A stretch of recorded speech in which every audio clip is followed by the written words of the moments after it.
உத்திராட நட்சத்திரத்தில் பிறந்தவங்களுக்கு இந்த வருஷத்துடைய கடைசி மாதமான டிசம்பர் மாதம் எப்படி இருக்குங்கிறத பார்க்குறோம்.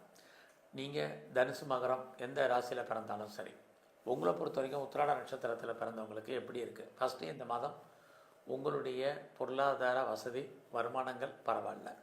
யாரெல்லாம் வருமானத்தை எதிர்பார்த்து காத்திருக்கீங்க, பேச்சை எதிர்பார்த்து பேச்சின் மூலமாக வருமானத்தை எதிர்பார்த்து காத்திருக்கிறவங்களுக்கு வருமானங்கள் உங்களுக்கு நிறையவே உண்டு.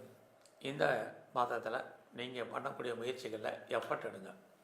ஏன்னா எவ்வளோக்கு நீங்கள் முயற்சி பண்ணுறீங்களோ அவ்வளோக்கு நல்லது. சோம்பேறித்தனத்தை அவாய்ட் பண்ணுங்கள். ரொம்ப ரொம்ப சுறுசுறுப்பாக இருங்க, ஆக்டிவாக இருங்க. ரொம்ப முக்கியம் இந்த மாதம். ஸோ இந்த மாதத்தில் உங்களை அறியாத மகிழ்ச்சி, சந்தோஷம், என்டர்டெயின்மெண்ட் இருந்துக்கிட்டே இருக்குது.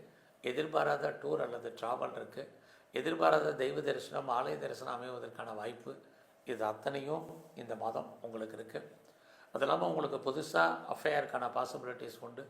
ஆல்ரெடி நீங்கள் அஃபேரில் இருந்தீங்கன்னா லவ் சக்ஸஸ்ஃபுல் ஆகிறதுக்கான வாய்ப்பு, அதில் நிறைய போராட்டம், இது அத்தனையும் இந்த மாதம் இருக்குது.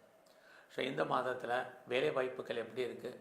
உங்களை பொறுத்த வரைக்கும் சர்வீஸ் பரவாயில்ல, ஏதாவது ஒரு ஜாப் உங்களுக்கு கண்டிப்பாக இருக்கும். நீங்கள் government or private or any other fitter concern இதெல்லாம் ஒர்க் பண்ணாலும் உங்களுடைய ப்ரொஃபஷனில் நீங்கள் என்ன எதிர்பார்க்குறீங்களோ அது கிடைக்கும். ப்ரொமோஷன் எதிர்பார்க்குறவங்க increment, bonus, incentive, hike, any monetary benefit உங்களுக்கு கிடைப்பதற்கான வாய்ப்பு இருக்குது. இந்த மாதம் இது வரைக்கும் நீங்கள் லோன் அப்ளை பண்ணி கிடைக்கல, டிலே ஆகிட்டுருக்குங்கிறவங்களுக்கு கேட்ட இடத்துல பணம், கடன் கிடைப்பதற்கான வாய்ப்பு நிறைய உண்டு. ஏதாவது எக்ஸாமினேஷன் எழுதியிருக்கீங்க, ரிட்டன் எக்ஸாம் எழுதியிருக்கீங்க, ரிசல்ட் எதிர்பார்த்து காத்திருந்தீங்கன்னா பாஸ் பண்ணுவீங்க.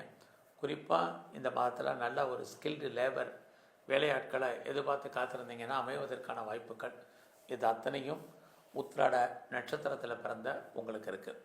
ரொம்ப அவசியம் இந்த நிலையில் லோன் வாங்குறத கொஞ்சம் யோசித்து செய்யுங்க. இந்த மாதத்தில் உங்களுடைய பிஸ்னஸ் எப்படி இருக்குன்னு பார்க்குறோம். நார்மலாக தான் இருக்குது. பிஸ்னஸ் இல்லாமல் இல்லை. பிஸ்னஸில் தொழில் தகராறு, தொழில் நிச்சயம் மாட்டாத்தன்மை. இந்த மாதம் யாரெல்லாம் சிறு தொழில், சுய தொழில், வீட்டில் வச்சுட்டு பண்ணக்கூடிய தொழில், ஆன்லைனில் பண்ணக்கூடிய பிஸ்னஸ் நார்மலாக உங்களுக்கு இருக்குது. அதில் நல்ல ஒரு ஏர்னிங் இருந்துகிட்டு இருக்குது. இந்த மாதம் உங்களை பொறுத்த வரைக்கும் ஹையர் ஸ்டடி நல்லா இருக்குது. ஹையர் எஜுகேஷன் பரவாயில்லாமல் இருக்கும். யாரெல்லாம் பாஸ்போர்ட், வீசா அப்ளை பண்ணியிருந்தீங்கன்னா வர்றதுக்கான வாய்ப்புகள் அத்தனையும் உண்டு. இந்த மாதம் நீங்கள் பெரிய லெவலில் கலைத்துறையில் இருக்கீங்க அப்படின்னா புகழ், அந்தஸ்து கிடைக்கும். வருமானங்கள் கூட நீங்கள் அக்ரிமெண்ட்டில் சைன் பண்ணுவீங்க. அது இல்லாமல் ரேஸில், லாட்ரியில், ஆன்லைன் பிஸ்னஸில், ட்ரேடிங்கில், மியூச்சுவல் ஃபண்டில் யாரெல்லாம் இன்வெஸ்ட்மெண்ட் பண்ணணும்னு ஆசைப்பட்றீங்களோ மினிமம் இன்வெஸ்ட்மெண்ட்டே உங்களுக்கு மேக்ஸிமம் ரிட்டர்னை கொடுப்பதற்கான வாய்ப்பு இந்த மாதத்தில் உங்களுக்கு இருக்குது.